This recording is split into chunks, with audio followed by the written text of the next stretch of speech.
Do you remember that time that billionaire Elon Musk unveiled the new Tesla Cybertruck? And when he went to demonstrate the vehicle's supposedly bulletproof glass, they smashed two of its windows, even though they weren't supposed to break? Today's Twitter rollout of the Ron DeSantis campaign went kind of like that. Now it's quiet. We want to welcome you to this historic Twitter Spaces event and, more broadly, a first in the history of social media. Tonight, I'm pleased to introduce two individuals who've done more to loosen the grip. Sorry about that. We've got so many people here. So let's see. So they just keep crashing, huh? Well, it's certainly an incredible honor to have Governor DeSantis make this stark announcement. Yo, it was like 20 minutes of that.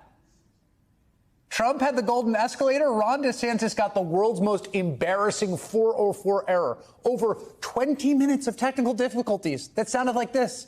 That is how the Florida governor's big entrance into the Republican presidential primary will be forever remembered. DeSantis chose to launch his campaign not during a campaign rally, not on a televised event, but on Twitter.com with Elon Musk. And why?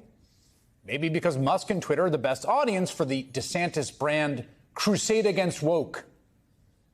I view the wokeness as a form of cultural Marxism. I think it goes back to this woke mind virus that's infected the left and all these other institutions. We will never surrender to the woke mob. Florida is where woke goes to die.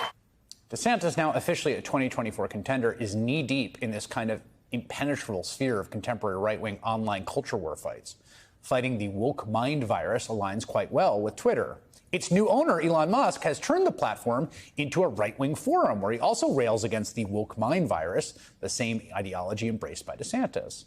The Florida governor is apparently trapped in this online cultural woke bubble, has chosen, for example, to fight with Disney for daring to speak out against him. Even one of his speechwriters, a guy that he chose to hire, has effusively praised notorious white nationalist Nick Fuentes. That's the guy that's writing his words.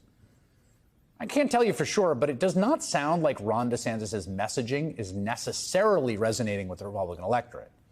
Two new polls released today showed DeSantis trailing Donald Trump by roughly 30 points.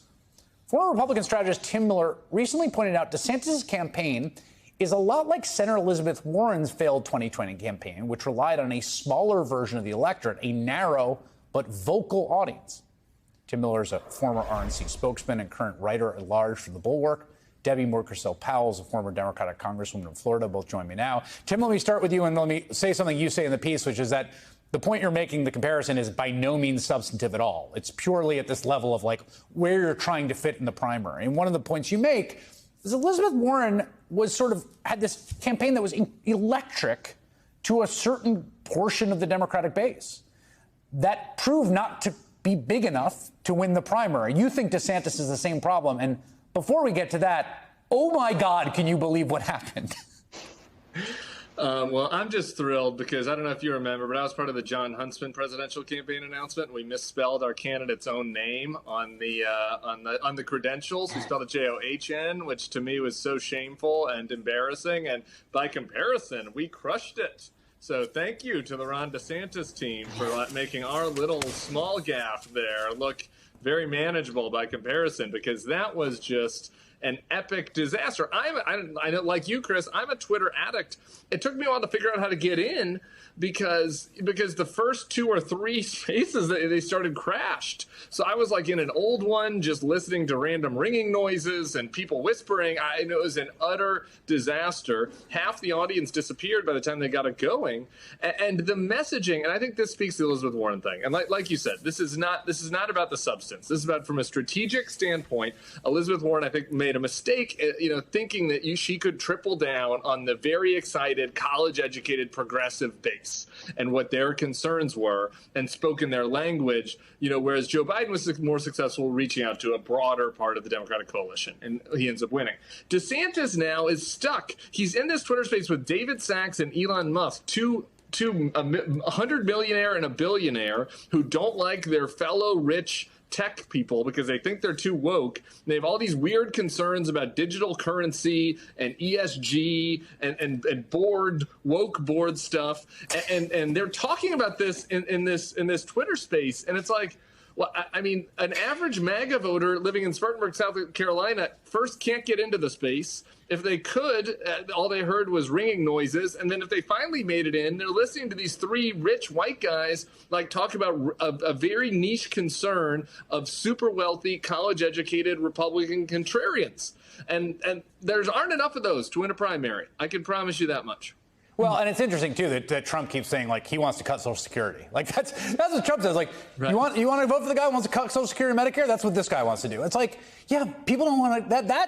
That has a broad appeal. You know, that's the kind of thing that appeals across. There's also, Debbie, you know, you and I spoke about this when I was in Florida, of just who this guy is as a candidate. I mean, there's a choice here to court Musk and to do this audio only, but you'd think you want to create some set piece where he looks commanding or he's giving a good speech. And I wonder what you think of just his ability as a communicator outside of the sphere of the Twitter Spaces bubble when it was working, which it sort of barely did. I mean, the announcement was so well staged. He basically was reading from a piece of paper the announcement, and all the questions that were asked were obviously pre-prepared questions that he had a prepared answer for. I mean, the man cannot communicate well. He cannot connect with a larger audience. He cannot answer tough questions. And so this reminded me really, Chris, of state-sponsored propaganda. I feel like it was a DeSantis-Musk propaganda machine. It was a massive spread of misinformation. They used this platform to talk falsely about COVID, which, as you mentioned, really affected millions of Americans and left millions dead because of the virus. They spread misinformation about the state of the economy. Here in the state of Florida, we just lost a $2 billion investment and more than 2,000 jobs because he's anti-business. He attacks and harasses businesses that are against his ideology.